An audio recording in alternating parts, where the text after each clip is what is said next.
For the first time, a sitting Edo State Governor visited his people in London at the Edo Summit UK 2019. The people turned out. The governor turned up. He engaged with the Edosian diaspora. He discussed our challenges and explained how we can overcome them together. What is important is not us, it's about the future. Today we know the future we can create.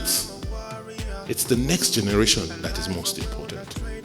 So we should now think less about us and more about the children and the future generation.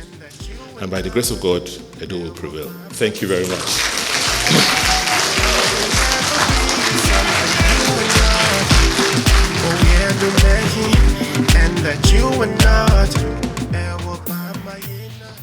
This event we're having today is his brainchild. And I would appreciate if we all give the man a round of applause.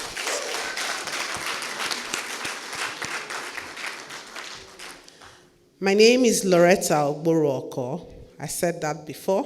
My middle name is Oduwa.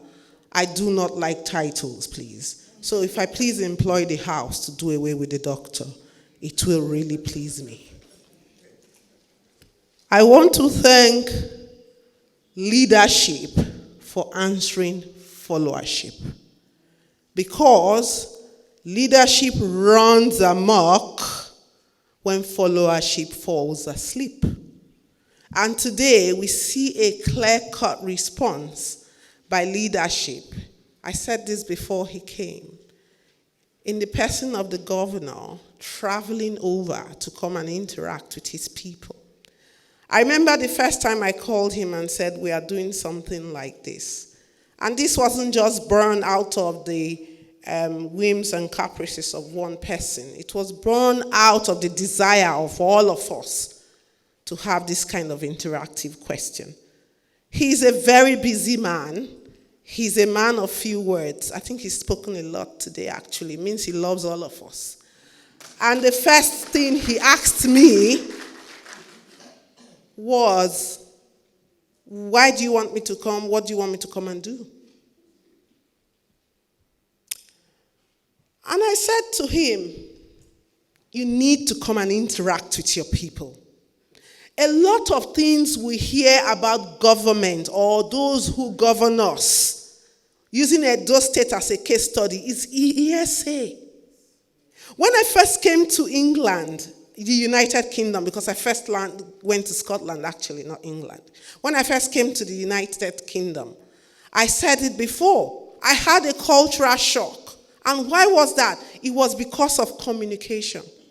We need to communicate, and communicate. Because if we don't, there becomes a vacuum. There comes a lacune. And when that lacune is there, other miscreants begin to fill it. Recently, we have all seen what played out in Edo State, and it pained the heart of many of us, especially those of us in the diaspora. I'm not saying people at home were not pained, but it pained us that a man who is thoroughly educated, I'm a scientist, you could see the figures this man was talking about. You could see that he lives and breathes the digits. A man who went to the four walls of institutions across the world was being ridiculed by someone who necessarily on a good day, if he wasn't governor, wouldn't even stop to say hello to him because of the fear of that pressure gradient of education. Some of us could not just sit down and take it. And I said to Mr. Iyamo, I said, what you are organizing has come at a good time. Some of us need to plug that vacuum. We need to keep speaking because the journey is not one day. And when those who do not understand the meaning of long struggling, long suffering, and progressive planning begin to tell you that no work is being done because they are not seeing 5 kobo roads, we who understand that planning and projects take time need to plug that gap.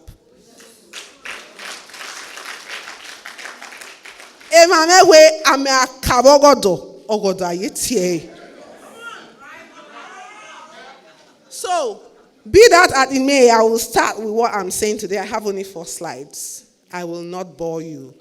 And it is something about our Edo state, our shared care, our oneness. I will stand on all existing protocol. I'm not a very good protocol person. You will forgive me. I welcome everybody from far and wide. I welcome our traditional rulers. I thank our rock and pillar, Dr. Ide Mudia, our cultural ambassador. I thank you. The wife and family of Mr. Alexi Yamu, I thank you. That man hasn't slept in days. Mrs. Ewonaye, I thank you. She is the cool water that cools the tin. I thank her husband for being everly supportive. In this hall today, Your Excellency, you have a cross-section of people who are very precious, who are all professionals in their own right. They have left whatever they are doing. They have taken time to be here to honor you. We appreciate the distance you have traveled, but you must also appreciate the effort, time, and tenacity of these people. I will not complete my thanks before I go on without talking about the Ministry of Culture, Arts, Tourism, and Diaspora Affairs. The man, Commissioner Osemigi Eru, sorry, forgive me, is a bridge builder. I think, and I'm not often wrong, that you picked the right man for that job. It's a journey. And I think the journey of self and us being one in Edo State is something that we all need to think about. Do we want, like Shakespeare said in Hamlet, the question is, to be or not to be? Do you want to go quick or do you want to go far? Let's think about this properly. Let's reflect. Do you want to go quick?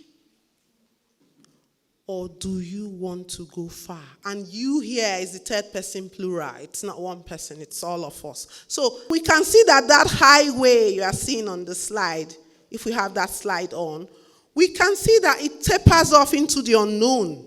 You don't see beyond a particular point. So if you truly want to go far, that tells us that there is something we need to employ.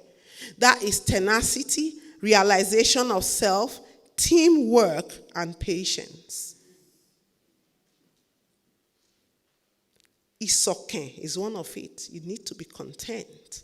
Because as at that time when you cannot see the end, you must be content with what you have covered. So, we all know the challenges, and today I told myself I wasn't going to come here and dwell on the challenges. We know them all. But rather, I was going to go on to managing the challenges. Rick, can we go on to the slide for managing the challenges, please? How do we employ our unique Edo Stateness? How do we do it? The governor said that the Benin Empire was not by accident. And it's true. The Esan people, Auchi people, Owan West, every single mineral you want is in Edo North.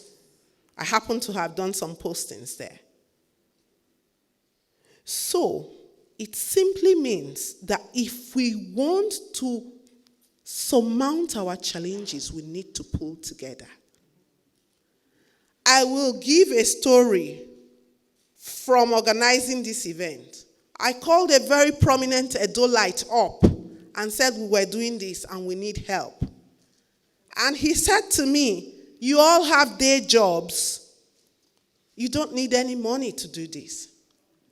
And then I said, but I went for XYZ the other day. I went for the events by the Yorubas. It was classic. It was done almost at the equivalent of the Dorchester. Do you think that one man footed that bill? Why is it that when it's time for us to rally together as a community, we, each and every one of us, seeks to become the weakest link? Why can you go to McDonald's and spend £100 without thinking, and yet to come to an Edo event, you find it difficult to buy your ticket? Why do we expect anything for free? Ladies and gentlemen, there is nothing like free freedom. Blood or sacrifice must flow to water the tree of liberty. The problem we have is that each of us thinks that it's the next person's job. And that is why the next slide is something you take away from here, even if you don't take anything away. I want us all to get a mirror. I want us all to look in that mirror. And I want us all to determine what we see in that mirror. Or man not supposing not bring a change. It's not Godwin Obaseki sat there. His Excellency alone cannot do every single thing. There are things we can do in our communities. And that brings us to the meat of today's event, Your Excellency. I know you're in a hurry. I know you're a man in a hurry. You have a lot of things to do. But your people want to interact with you. And we will be very, very pleased if you can give them that time. Because as you can see, there are still people in certain quarters who believe that you are doing something good. We cannot let them down. Instead, we have to let them to continue propagating these ideas. And we need to seek to answer our question. Do we want to go far or do we want to go quick? Thank you very much, ladies and gentlemen. Thank you very much, Loretta. She told us not to call her doctor. Thank you. We'll quickly rush through now. And please, we've specified on the time, I will be timing you. And we all will be timing you because we all want to tell the governor what we've been doing. Can we start with our first 5 minutes for the Benin Union President, Mr. Joe Azaka? Can we give him a round of applause, please?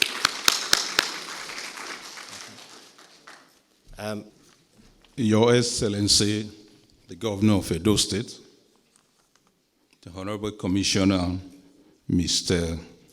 Osemingiero, Ave Nigie, my elders of the Elders Council of UK. Well, like you all know, I remain your loyal son, Wahia Kadakada.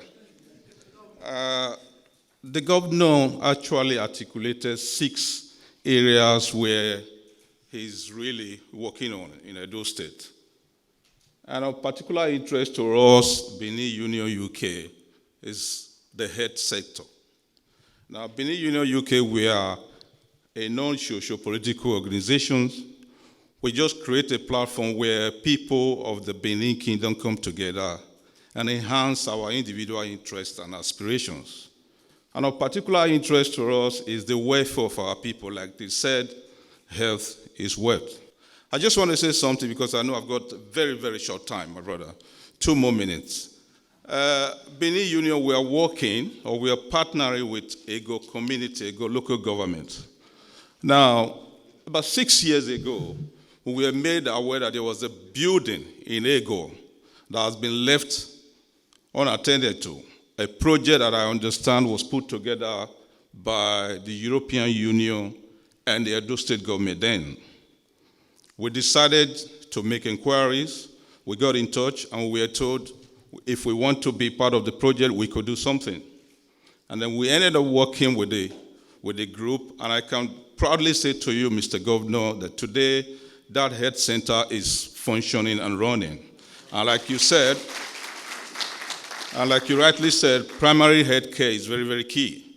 And I can tell you there are expectant mothers who go there just to have a feel, to get advice, to get directions on how to move forward. We have donated very little medical devices that are in operation there. And I just want to say, Governor, what we actually need, because you spoken very well, you're a man of vision. We've seen that, and we are here to support you. But what we need is to be given that enabling environment.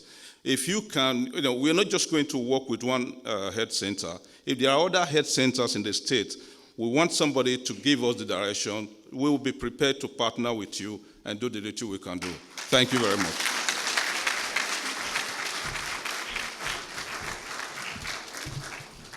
Thank you very much, Mr. Amu. Can we get a round of applause for Bini Union again?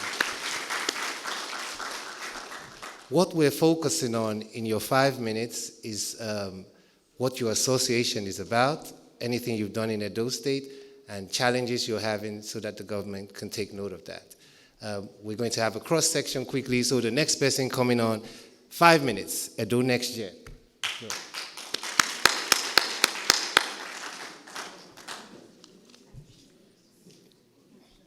Fast, come on. Let's give a round of applause to Edo Next Gen.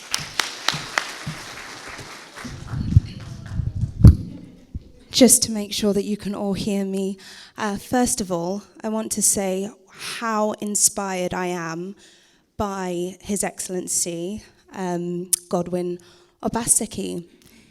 My heart is pounding because of opportunity. We are inspired here. You have a collection of 300 members from age 21 to 45, all young professionals, all of Edo origin, that came together last year in November for the launch of Edo Next Gen. So what is Edo Next Gen? And actually, before I go on, I must say thank you to everyone that is an excellency, part of the palace, a very powerful and amazing person. I'm worse on protocols. I have no idea what to do. So just know I respect everybody and I'm grateful for you all being here. And my uncle, Mr. Idemudia, is the one who gave the talk. So again, thank you, sir. I love you very much. So, Edo Next Gen, why did we come together? Because as children, as young people, we were always in the midst of an Igbo community, a Yoruba community. They could speak their language. Their culture seemed really amazing. But we knew that our families would talk about this great Bini kingdom, this great Edo kingdom, this great Bini empire. And we didn't have anything that we could anchor that on. So Edo Next Gen was set up to do three things. Bring together the community of Edo people in the UK.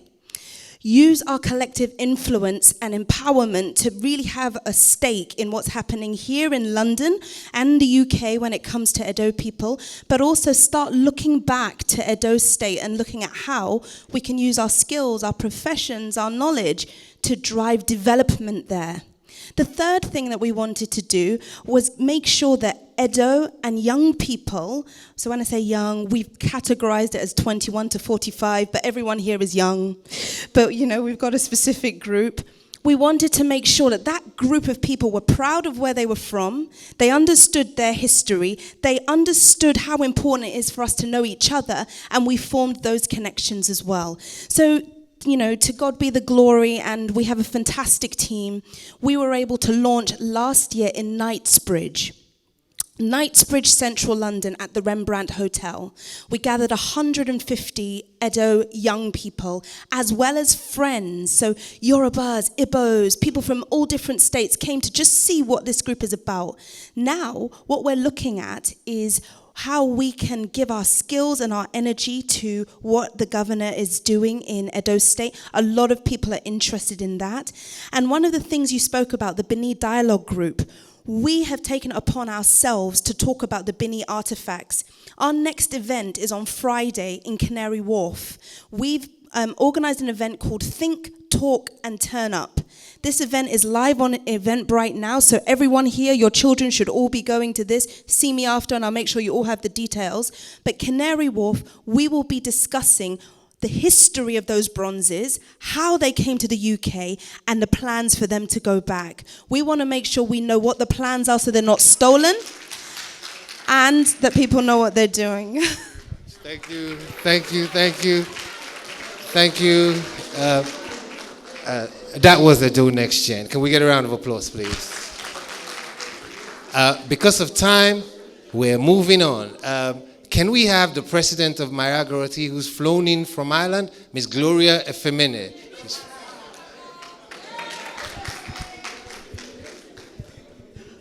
5 minutes, please. There's a lot of people waiting. Can we get a round of applause for Mr. Femeni?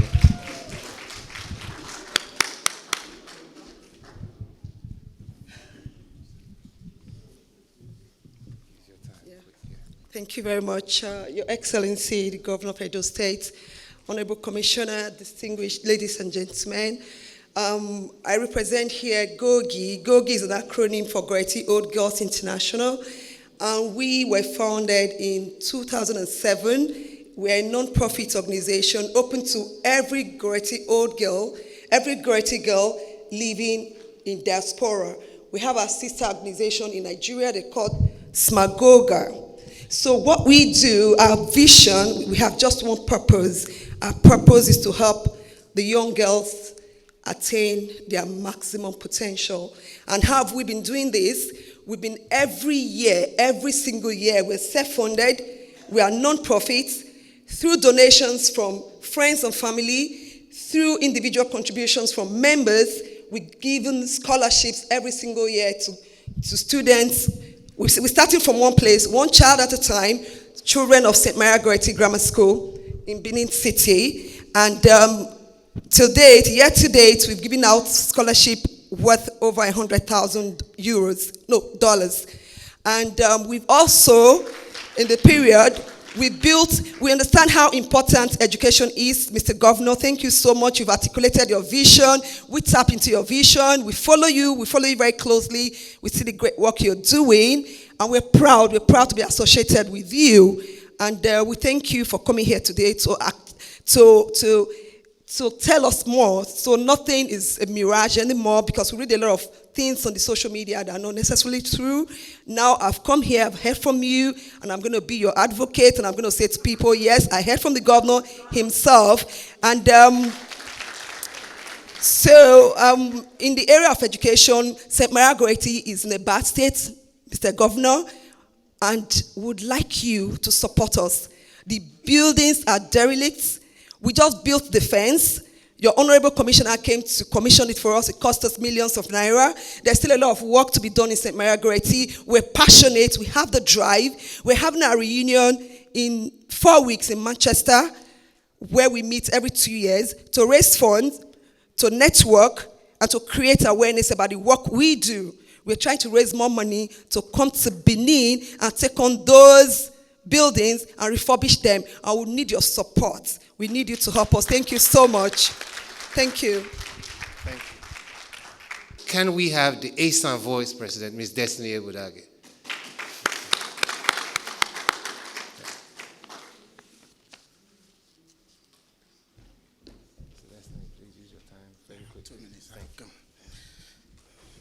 Your Excellency, the Governor of Edo State, Honorable Commissioner, Elders, the Prince, ladies and gentlemen. My name is Destiny Ebudage. I am the President of ASAN Voice Association, UK. The Governor, I'm not here to say what we stand for or what we don't stand for, because I only have 2 minutes to talk. I'm here to say thank you.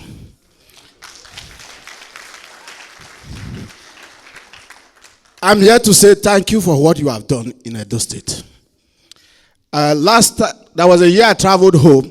I have to go through Jegudu, go through Igwebe before I got to Ekpoma, my town. The road was so bad. And I also saw it on social media. You were going to Ekpoma, you couldn't go. Your car sank there.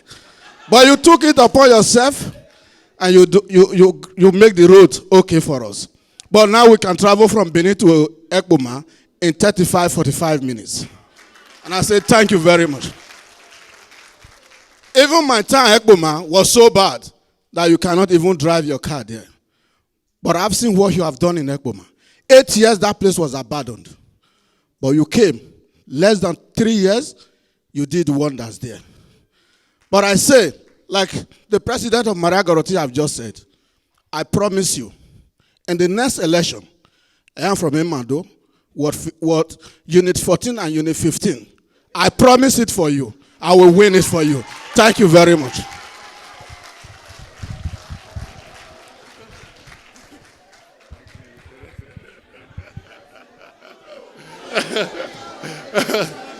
Esa voice. A round of applause for Esa voice. Now, Mr. Solomon Okorua, come to the stage, please. Can we give him a round of applause?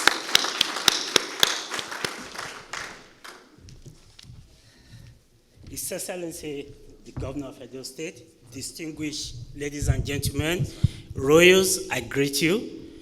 His Excellency, what I was going to say, I'm so impressed, so amazed, you've covered most of them.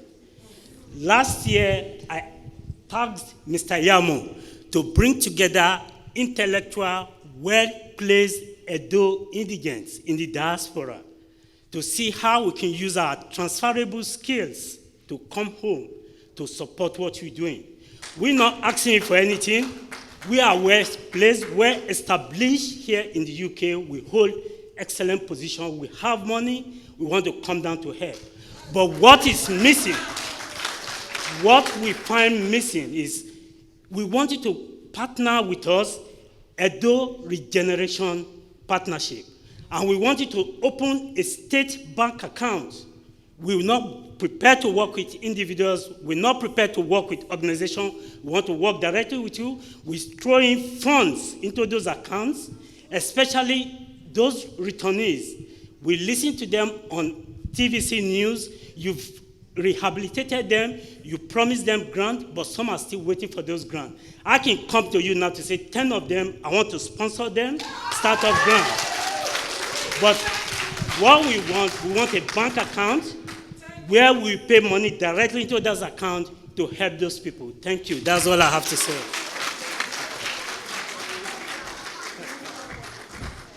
All protocols observed. Wabokia, Your Excellency. Ogena Rekba. That basically means welcome, Your Excellency, and God bless you for the good work you're doing. My dad, in particular, Alhaji Ibrahim Asali, said I should thank you for building the road to his village in ODJ. So I will leave it at that. I want to actually start off by saying, on behalf of obviously AFEMA Union, United Kingdom and Ireland, we are obviously a social cultural group, but we do a lot of capacity building projects back home in Nigeria. And we don't only just cover the AFEMA senatorial districts, so the 5 obviously senatorial districts that make up Edo North. We actually do a lot of work in Benin. I grew up in Ekpoba-Oka, so I consider myself Benin, well, growing up as a Benin born. But I do want to stress, and Loretta alluded to this in her presentation, the sense of self we as Edos must have. I want to start off by saying there's an African proverb which says it takes a village to raise a child. And that is very, very important as, you know, for us to key into the vision of the governor. And on behalf of AFEMA Union, one of the things that we are looking to do, you raised this in your thematic presentation, the areas of basic education. That is something which I feel is something which we should all champion, not just the governor himself, but we as a state and we as individual associations. And from the work that we are doing with AFEMA Union, we're going into all the schools in the different local government areas, so O1 West, ASACO West, ASACO East, ASACO Central, and we're trying to do some work around working with the primary schools at the basic levels.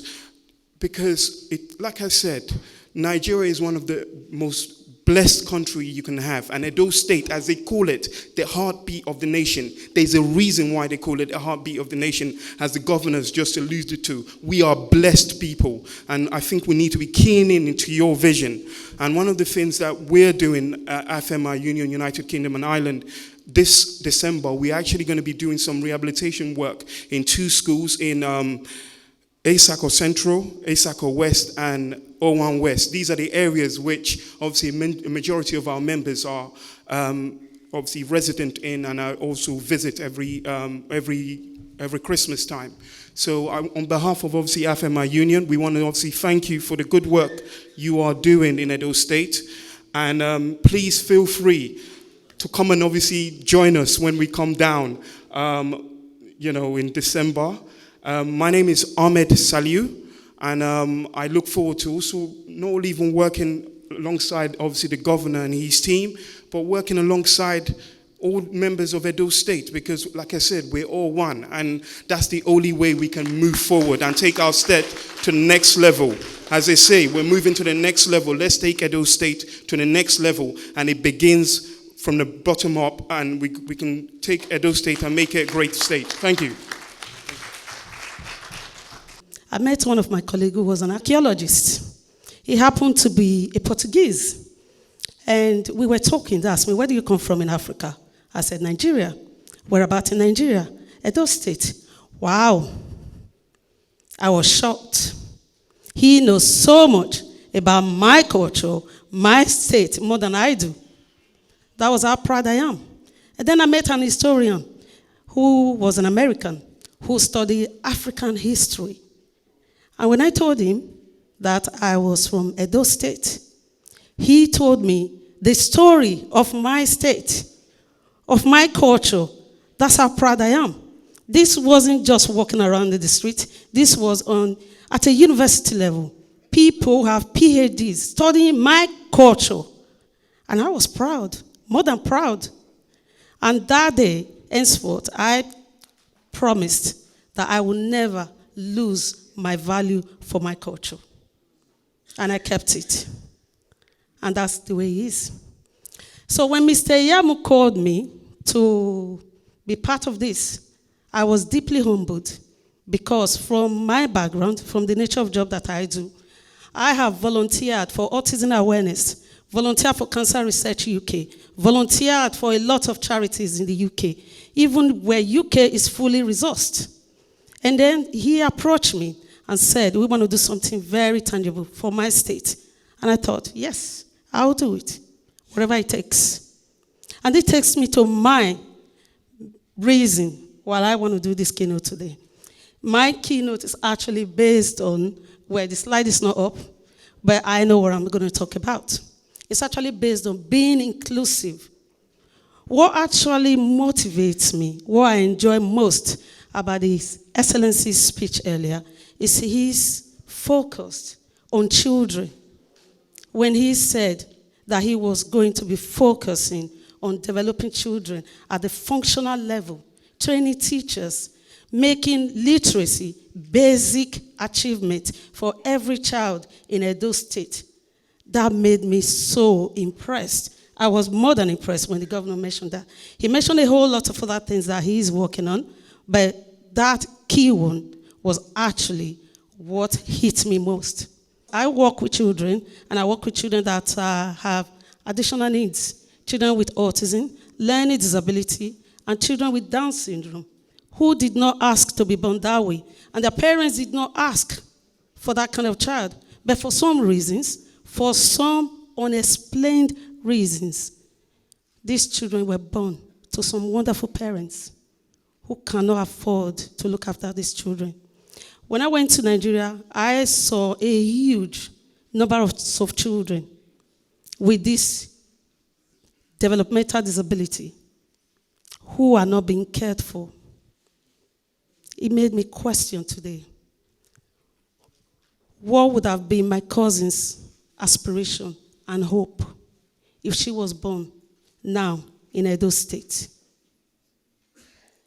Like I said, growing up in Benin, when I was in a primary school, in a wee primary school, we used to have a blind teacher that comes to my school on a weekly basis to teach us craft, teach us how to knit, how to make baskets. That man was blind, but he was functionable in the society. He was employed by the Ministry of Education. He goes from one school to another school in Benin, teaching crafts. That was how functionable our society was at that time. Now, there is no single specialist school in Edo State. Children who are born with developmental disorder are being locked away. Parents are made to be ashamed that they gave birth to that kind of child.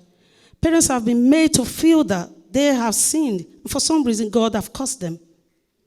It's either parents have been made to believe that it was their fault. that their child turns out to be the way he is. So what I want to do is to partner with the governor and the leaders of Edo. As we say, Edo is Siagmo. And I like when the governor say Edo is a hub. I can guarantee you this is not a joke. I have researched it. Most of the successful people in Nigeria today, 90% of them either went to school in Benin or were born in Benin City. That's how Isiagbo ni Edo. According to the health insurance our governor was talking about, which is already operational, we started at a very small level, but now we really want to expand in Benin. And then we want to know if our governor will be ready to partner with people, because we already have a health, like we call it health redeem coverage. It's a health insurance which people put money in a particular purse, and then we use to pay for people health care system. That there are some people who can't go to the hospital, they don't get the right medication, because from my background, I'm a medical personnel. But I want to know if the governor will be willing to join us, to partner with us, because we already have something like that operating in Benin now, and we want to really make it go around the Benin city. Thank you. Thank you. Your Excellency, she wants to know if you will be interested in health partnerships. Next question. Let's take one from this side. We'll come back to over there. Come over. Your name and your question. Very quick. No talking. Name, question. Thank you, Mr. Yamu. My name is Omonua Agmova Selena. I'm the president of Ekpomapa Association. We're actually waiting for you to give us a call to present our case to the governor. Your Excellency, sir, and members of the royal family and the house. One question I want to ask. We very much appreciate your work, building your team, even choosing our son to be your very reliable infrastructural commissioner, Ibrahim Amuleme. Our question is this to you, sir. Ekpoma has no water. We understand a lot of shenanigans have been going on. Sir, could you just tell us what is going on, one? And two, what level of partnership is Edo State government ready to take as per collaboration with providing water for Ekpoma land? Thank you very much. Thank you very much. Water for. Next question. Come up, please.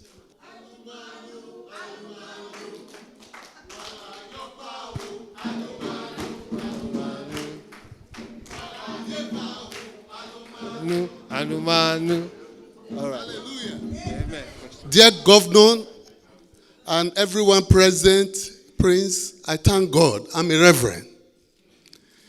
I spent over 12 years in Japan, and I've been here for so many years. One question that I want to ask you, Reverend Friday Igbineweka of CSCGM, the Truth Center here in London. He has performed wonders. How were you able to do St. Saviour Road in Benin? That is the street of my in-law, my father-in-law. One of my houses in Benin, that's why I came. I'm not for any political parties. Amen. Okay. How were you able to do the street that is where I have one of my houses, Osamoyi Street, along Ekenwa Road? How were you able to tie that when they said there's no money? God bless you. God bless you. Thank you. Thank you. Round of applause, please. Can we have, I'm looking over there. Can we have David Erebo? Question, please. Question. Sorry, can I see your hand? Okay, I'm coming over here. I've asked one from here. Take one from here. I'll come over here now. Your Excellency, good to see you. David Erebo. Nigerian Business Forum in Luxembourg. We had an interview with you a couple of years ago, and we are hoping that we can have a follow-up. I hope you will give that to us, sir. Thank you very much. Thank you, David. How many questions have we got now? Number 5. So we've got 5 more questions. Thank you, Your Excellency, and members of the House will say thank you very much. The question goes like this, and it's also a little bit of my way of trying to talk.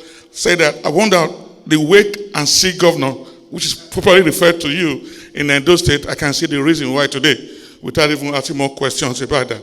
My question is going to come from the one you said you regulate education. It's my way of trying to see how schools are regulated. But I'm not going for the government schools. I'm going for the private schools. You have a tech that's in place for the government schools. How do you regulate the private ones? Although you said there's some scam already in your words, I remember that very well. How do you intend to use the same tech in regulating the private school? Thank you. Thank you very much, Mr. Sazua. 5 questions. Question number 6. Mr. Destiny, you have spoken. They say we are sexist. Okay. Good evening, all. Your Excellency, sir. My name is Ehime Ma Aredo Ero, Dr. S.O. Aredo's daughter. My question is, I'm happy about the security that you spoke about. And when we are going home, we are concerned about security. So I would want Your Excellency to throw more light on security so that when we are coming home, we have that assurance, that we are secured. Thank you. Thank you very much. Security is a big issue. Excuse me. Question, please. Question. I'm not sexist. Got me. Sorry. Introduce yourself.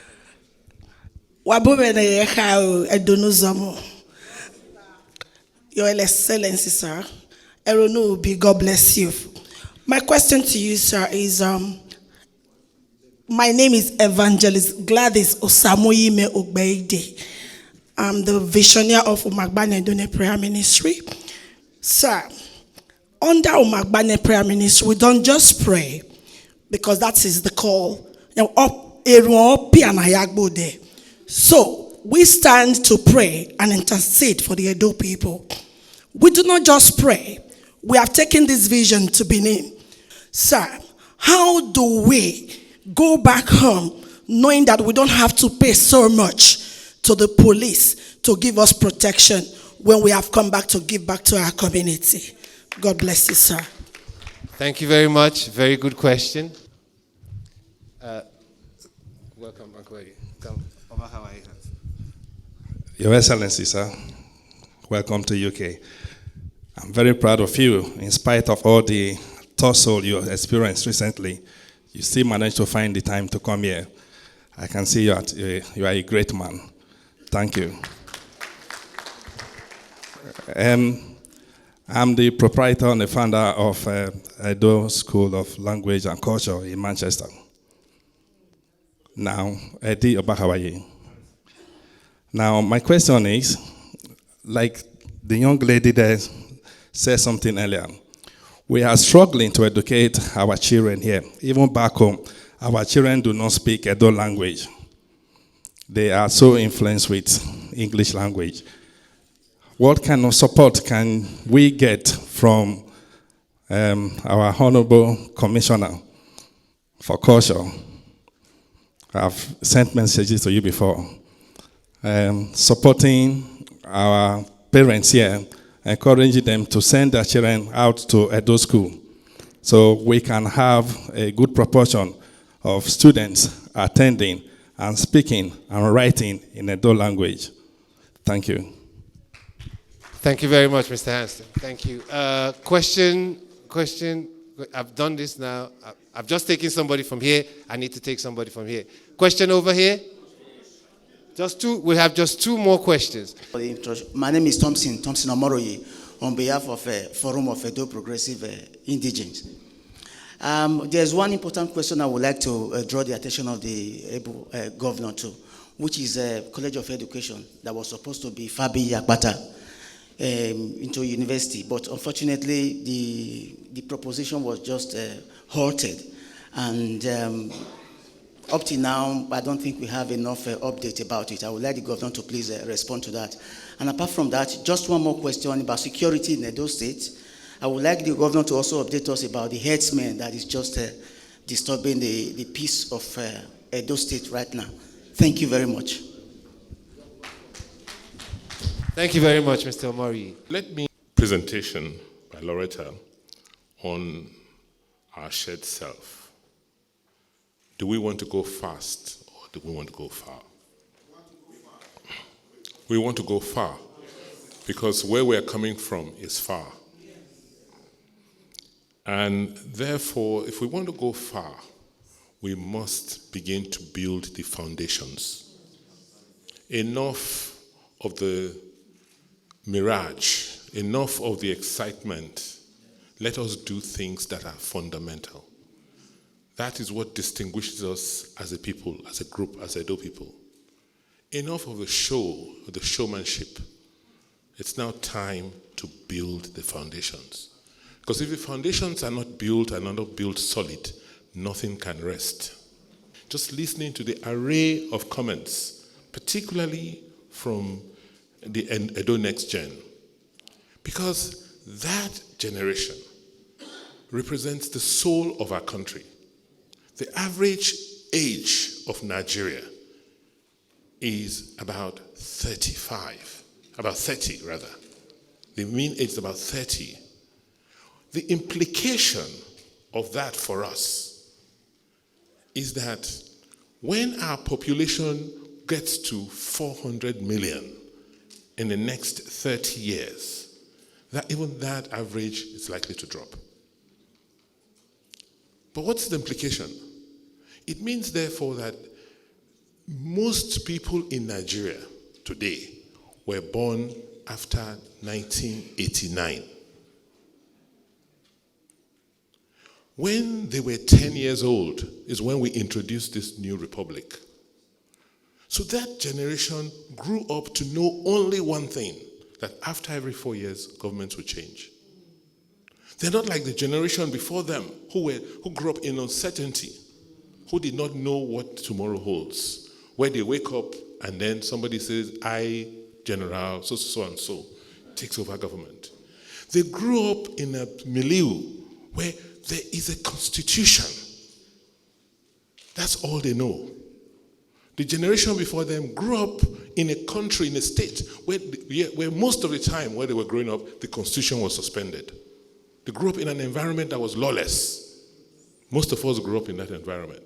So you have to understand that there's a very sharp distinction between pre-1990 and post-1990. You have to understand, you've got to begin to put Nigeria in that context. You also have to understand that when these children, the child that was born in 1989 was 10 years old, they introduced GSM. And technology, that child grew up in technology. And it's changed the way they view life and the way they view the world. So all of those have implications for us as a society, for us as a community, for our politics, and for our future.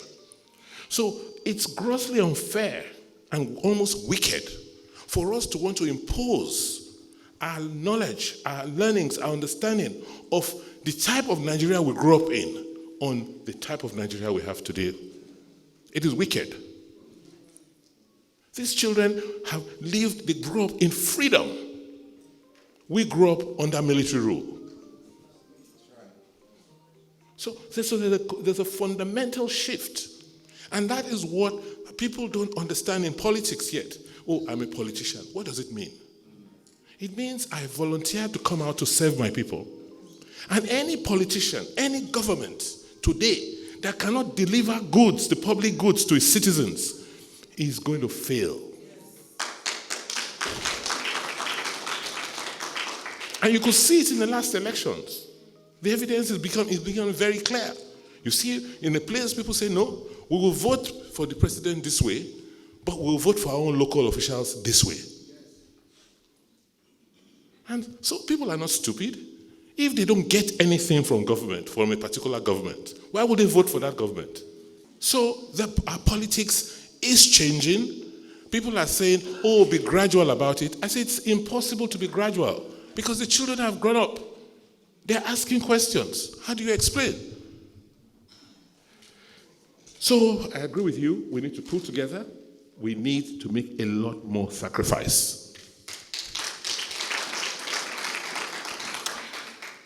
I want to thank all of you who asked questions and asked what government is doing. But what is very interesting about your questions, You're not asking questions from the perspective of, oh, what is government doing?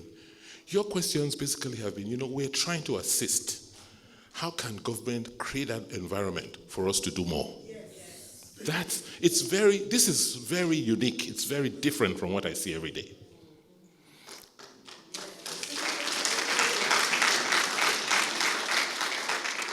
So you can imagine each 9 different agencies spending money, not talking to each other. So you can imagine the waste.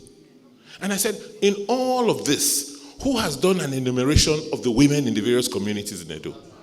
So where's the data on build on which you are now offering? So that's the role of government, to first organize. So when you want to come and build, you help in the area of healthcare, what data, what information are you working with? There's just duplication. So the first thing I'm asking is, we need help in the area of capacity. Just helping think through what government should do and how it should do it. So for people and it's about planning. So for healthcare, we said, keep it simple. Let's have data. You have 200 health, in fact, in Edo today, if you want to talk about primary healthcare centers that have been built, there are over 400. But it's not up to 10% of them that are working. So what should we be doing? Should we be building more? Should we be looking at what has been built and now try to think through and see how to put them to use?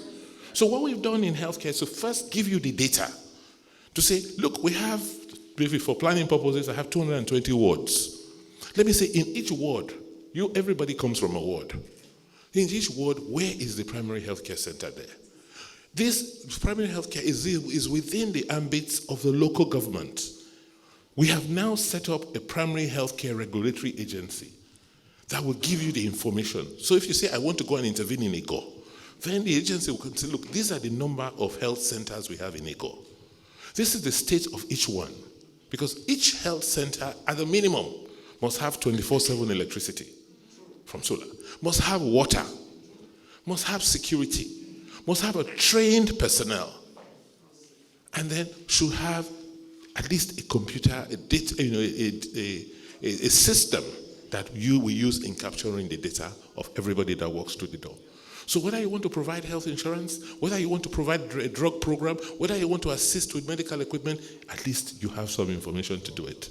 So in the 50s and 60s, the plan was on developing river water resources. The dammed rivers, they had the Ubalo Dam, they had about 4 or 5, and built the water systems around that.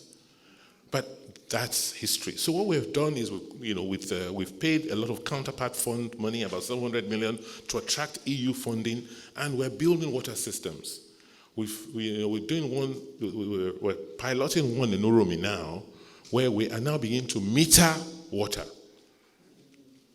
And if this pilot works, it therefore means that we can have what we call a cost recovery on water, and that means we can now get investors to partner with us to invest in more water schemes. We also have what we call the Small Town Water Regulatory Agency, where we encourage communities to form water associations. You have to have a bank account, because in the absence of potable water from government, people buy, right? So yes, water is an economic good. Water is a social good, but it's also an economic good. So we encourage communities to set up water associations, and then we show them how to maintain the pumps. We help them drill the boreholes, the communities how to maintain the pumps, and how to charge at least something minimal so that they have enough money to maintain the water systems in those communities. It's work in progress. It will take time. But I believe that, now that we've started, in the next 5 to 10 years, these problems will not be issues we're talking about anymore. One thing you notice in Nigeria is many people don't understand how to create value. So they don't even know when they are destroying value. They think they're being kind when you dash money. Oh, the man is too stingy. How can you give out money that is not your own? If it were your money, would you just dash it out the way they do? Because when you do, I'm saying, okay, it costs me like 16,000 naira a child per year. And that with that child, I'm able to train the teachers, buy them books to know. Okay, 16,000 naira per child. By the time I dash somebody 1.6 million, I've dashed out the future of how many children? That's 1,000. The future of 1,000 children is what I have dashed out. Should I be doing that? I mean, so people don't understand value. So we once begin to put it in that context. And it's like, by the time you finish paying salaries, paying overheads, what is left? But people just sit down and they say, okay, because you're in government, you are there anyway to go and steal. So when we come, give us our share.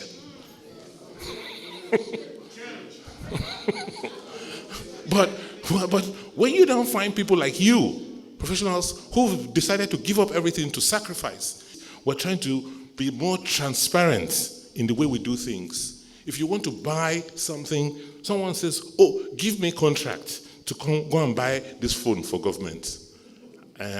Okay. And I'm saying, but I can go online and order the phone. So why should I now give you a contract and put 25% or 35% more on top of it? What is the value you give me? I don't know where. So what people don't realize is technology has disintermediated so many things, including procurement. So that those days of just giving somebody something, a contract or something you can buy for 10 naira, you say go and supply for 20 naira. If we had the money, you can continue to do that. But you don't have it anymore. So why would you buy one thing for the price of 2 or 3? So how do we get money? We are struggling. We are trying to be more transparent in the way we procure. We're trying to be more frugal. We're trying to, be more accountable in how we do things. Security is a big issue.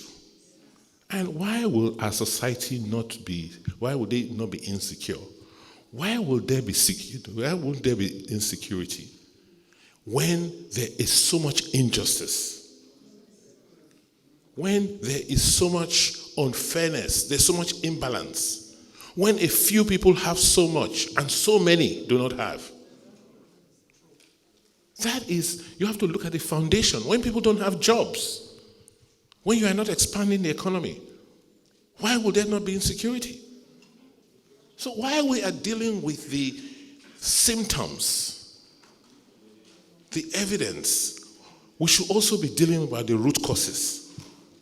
Improving governance, making sure government does the right thing, making sure the public investments are made so that you can grow the economy.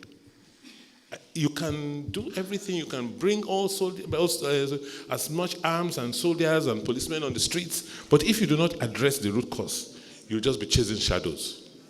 But what we have done in Edo is to say, look, insecurity is real. Let's deal with it realistically. The federal government is trying.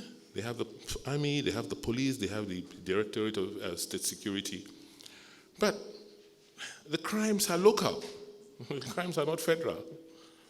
The criminals live in communities. So what we've done is to say, okay, let us assist federal government.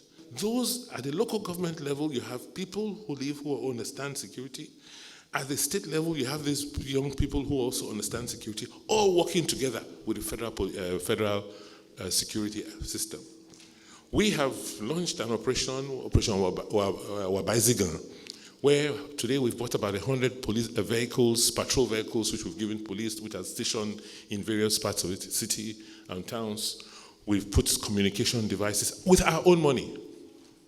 And we're getting the police force to work with us, both technology to help us track kidnappers and miscreants.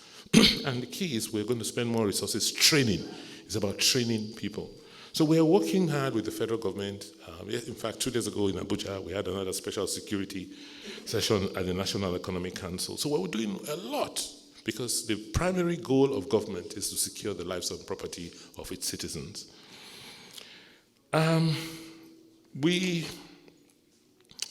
Someone talked about shot factories in Netherlands, and I'm saying, yes, it's great. In fact, that's what the Chinese are doing. We just find, you wake up one day and you see Chinese people, they don't talk about Form M, they don't just bring their machines, they come in, they set up, and they start to produce. So it's, if foreigners are doing it, of course we encourage you who have the relationships to come back and do it. Edo language in our schools. Yes, so about a year and a half ago, we set up a committee. We got experts from different schools to draw up a curriculum, to teach Edo language in our schools. First, you have to train the teachers who will teach. You have to now get people, the authors who will prepare the texts, the textbooks. That has been done. What we want to do now is, the good thing about what we have, the Edo Best, is that curriculum, because it's digital, you can now decide to put in whatever you want, you have approved into the device. So we are introducing Edo language at the basic school level. So you have Benin, you have Isha, and you have Afema for now. I will expand it to all the other languages. So if it's in that device, the teachers are now trained too.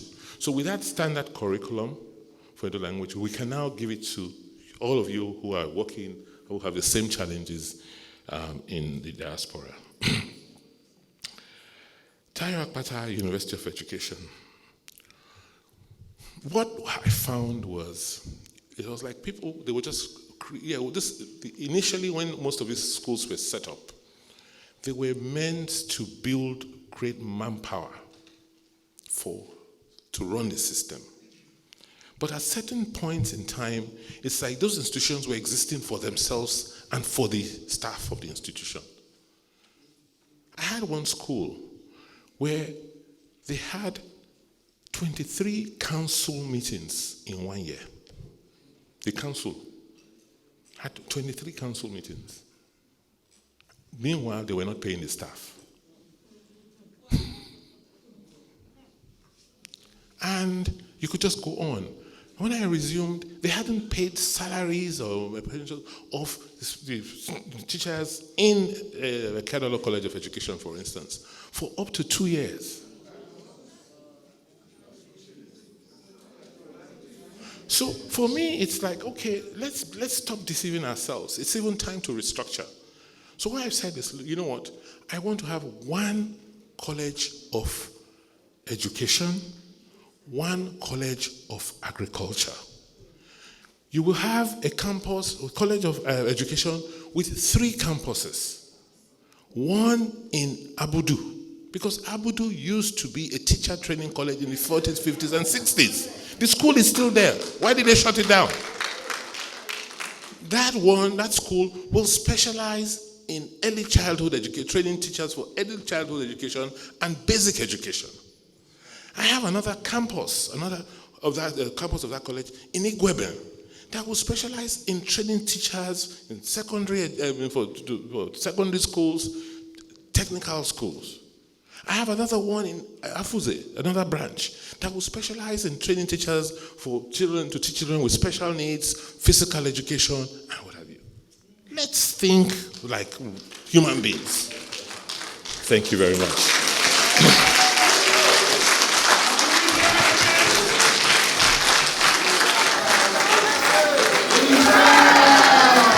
Will you vote for Obaseki in 2020? Have you done that from behind Governor Obaseki? All protocols observed, Your Excellency, sir. We appreciate you. My immediate boss, that's why I call him, Honorable Commissioner, thank you so much for all that you're doing. I just want to quickly say here tonight that as I posted a few just yesterday, once it became known that so we're very concerned about what was going on at home, and that you might not be able to make it. And despite all those challenges, you have set time aside to come to your people. So those to keep to Mr. Olaye's, Mrs. Edo's word, those who say that you are detached, I believe they probably do not know who you are. They've been proven wrong tonight. And I want to say that a good leader is someone who's able to train a successor. What you have succeeded in doing for the very first time in Nigeria, we have a diaspora recognition in government. At those states, you have that under the Ministry of Agriculture, Tourism and Diaspora Affairs. And you can't be everywhere at the same time. You have your executive team, the Honorable Commissioner is there. That's why you have them. But also, he too cannot be everywhere at the same time. That's why he is delegated cultural ambassadors around countries in the world who are propagating the things of the state and bridging the needed gap. In terms of what's going on at home and abroad. I know social media has made things a bit more easier. But I want to commend you, sir, for all that you're doing. And my Honorable Commissioner, the thing about arts and culture, tourism, of course, is very, very important. Sir, we want to believe that you're working on a master plan for the tourism development of Edo State. That is very, very vital. And there are countries in the world who are thriving and living just on tourism. We want to say that Edo State is the home of culture, the cradle of black civilization, and the eye-opener to the black world. We have to develop our tourism sector. And Your Excellency, if it doesn't happen now, we believe it will never happen. I want to trust that you will be able to pull that off. We'll see our Edo Festival back to back, 2017, 2018, and the Nigerian government has seen that and have ceded to us to host the NAFEST. God bless you, sir.